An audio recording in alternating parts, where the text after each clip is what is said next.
More things. Putin ghosted everybody at these peace talks last week. As President Trump phones him today to try to figure out an end to the Ukraine war, does he think that Putin is the good guy or the bad guy? I'll let the president speak on that conversation later. He's made his feelings about both sides of this war quite clear throughout it. He wants to see it end.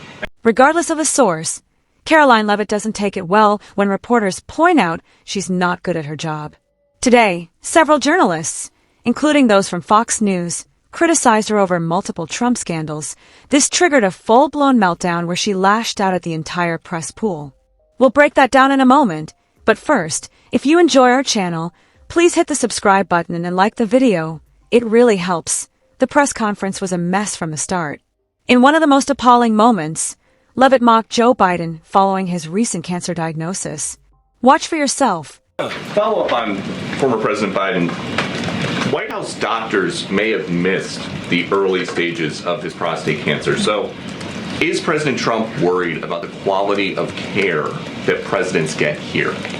Not as far as President Trump is concerned. The White House physician we have here is phenomenal, and the team of physicians that take care of the president, particularly at Walter Reed Medical Center, are great. The president had his physical recently, as you know. He had perfect results. He's in very good shape. I think those of you who traveled to the Middle East with us last week can attest to the president's endurance. And by the way, I will add, we returned home from a very long and tiring trip last week, and on Saturday, where was the president? In the Oval Office working all day. He doesn't stop, he doesn't quit, he's in great health, and he trusts his physicians.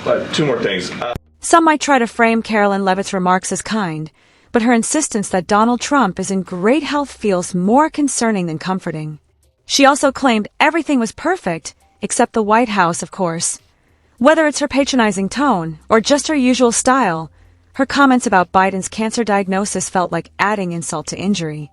Last night, Trump was praised for a social media post wishing Biden well, even if he likely didn't write it. But Biden's grace only highlights how low expectations are for Trump. Pretending Trump deserves credit for a basic show of decency is dishonest. Leavitte's comments reflect that he and she don't genuinely care about anyone's health. On this bill that Medicaid work requirements should be implemented as soon as 2026. So the president wants to preserve and protect Medicaid for Americans who this program was intended for, the most vulnerable in our society: pregnant women, low-income families, seniors, those who truly need these benefits. And it should be going to people who physically cannot work. We want to see able-bodied Americans at least working 20 hours per week, whether that's part-time or full-time, whether that's even looking for work or volunteering for 20 hours a week if they are receiving Medicaid. These are common sense provisions. These are common sense changes that were actually introduced by former Democrat President Clinton. They've been supported by every Democrat president since, including the previous president, Joe Biden. But again, these are common sense reforms to ensure that those that this program was intended for receive those. A Republican member of Congress recently admitted in a Fox interview, yes, these Medicaid cuts we're introducing, then quickly corrected themselves, calling them improvements or changes. But even that slip shows the truth. These cuts aren't about improving the system or helping people work, that they've never cared about Medicaid or the people who rely on it. Instead, they're focused on protecting Donald Trump's allies, not the vulnerable Americans who need support. Things. Putin ghosted everybody at these peace talks last week. As President Trump phones him today to try to figure out an end to the Ukraine war, does he think that Putin is the good guy or the bad guy? I'll let the president speak on that conversation later. He's made his feelings about both sides of this war quite clear throughout it. He wants to see it end. It's alarming that our leaders can't clearly call Ukraine an ally. Karolin Leavitte keeps dodging basic questions and refusing to criticize obvious adversaries. Now, she's defending Trump's latest scandal, this time a possible bribe from Qatar, while attacking the media for reporting it. Her outrage says it all. Plane from Qatar. Three things. Is there a timeline for the U.S. receiving that plane? Do you know how long it will take to retrofit the plane to presidential standards? And thirdly, has the intelligence community, security folks, have they weighed in on whether that plane can actually be secured to presidential standards? I'm glad you brought up this question because I was watching the American press spew a lot of misinformation about the plane donation last week when we were abroad. Let's be very clear. The government of Qatar, the Qatari family, has offered to donate this plane to the United States Air Force, where that donation will be accepted according to all legal and ethical obligations. It will be retrofitted to the highest of standards by the Department of Defense and the United States Air Force. This plane is not a personal donation or a gift to the President of the United States. And everyone who wrote that last week should go and correct their stories, because this is a donation to our country and to the United States Air Force. As for a timeline, because it is the United States Air Force that is accepting the plane, I would defer you to them for specifics, because the President, frankly, has nothing to do with it. It's the Air Force's project to take on. Donald Trump is parading around like he's just been gifted a brand new jet, fresh off the Boeing assembly line. In reality, it's an older aircraft, refurbished at a staggering cost, nearly $1 billion, just to fit his personal taste and legacy ambitions. This isn't about saving taxpayer money. It's about inflating one man's ego with gold-plated seatbelts and oversized legroom, while selling the illusion of thrift if he wants the public to believe this is some kind of smart, cost-cutting move, a patriotic gesture meant to serve future generations.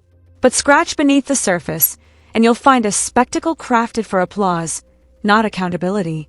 It's a luxury makeover funded either directly by public money or laundered through his so-called presidential library, which increasingly resembles a legal slush fund with better lighting than any Center for Historical Preservation. Trump's press secretary, Karolin Leavitte, tried spinning the story into a tale of normal procedure.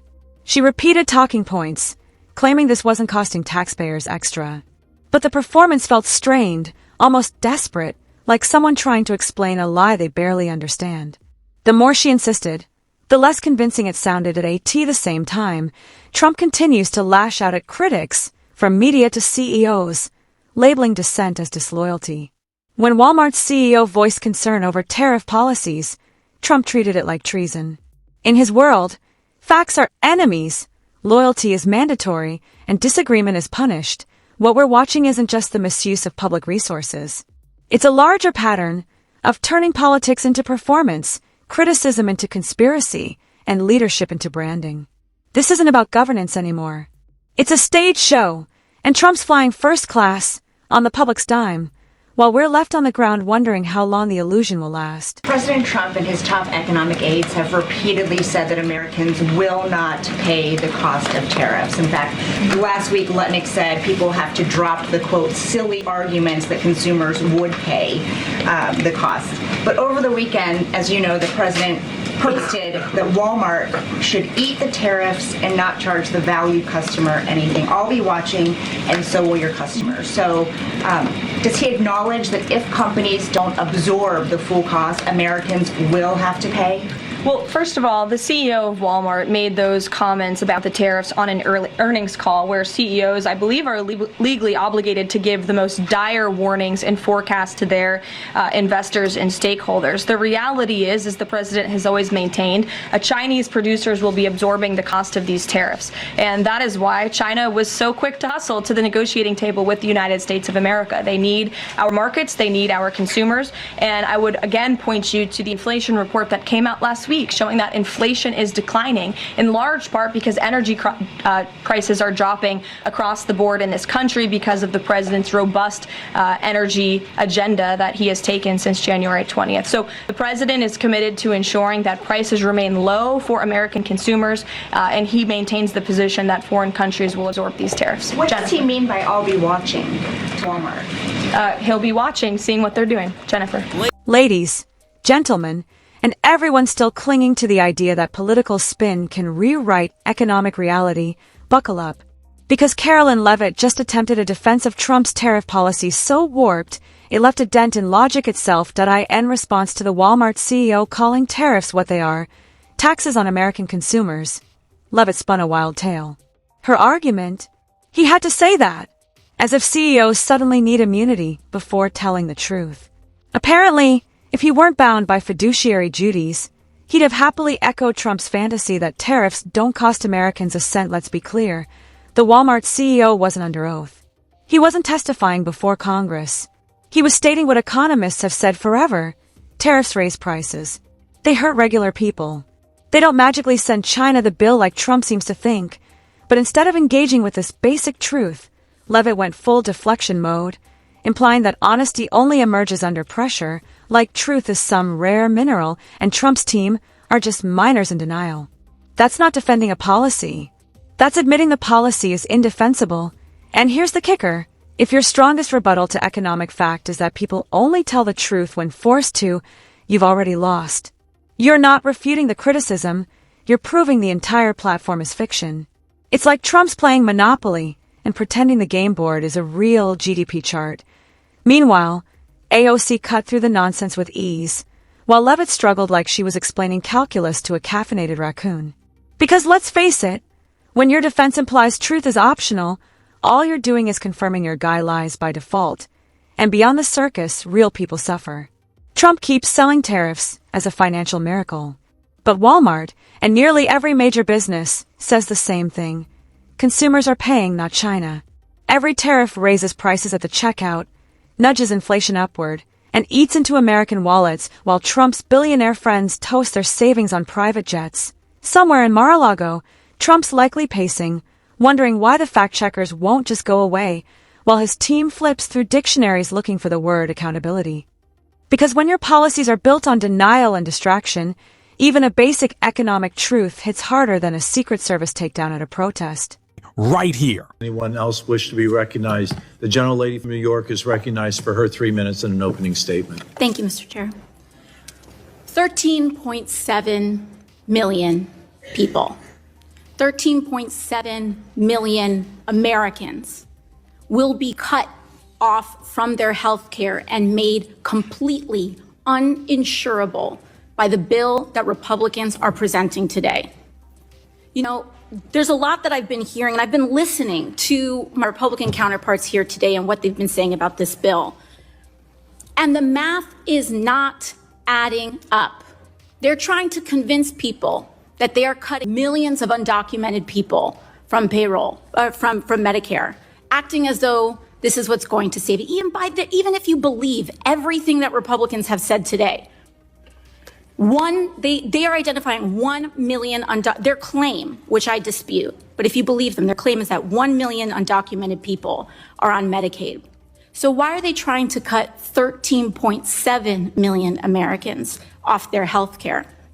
By the Republicans' own Energy and Commerce tweet this morning, their claim is 7.6 million people are somehow ineligible for health care. So why are they cutting 13.7 million Americans off their health care? They've asked us to read this bill, and we have. This bill bans the people that they kick off of Medicaid from even buying their own insurance from the Affordable Care Act exchange. So once you are kicked off Medicaid, you then can't even buy your own health insurance.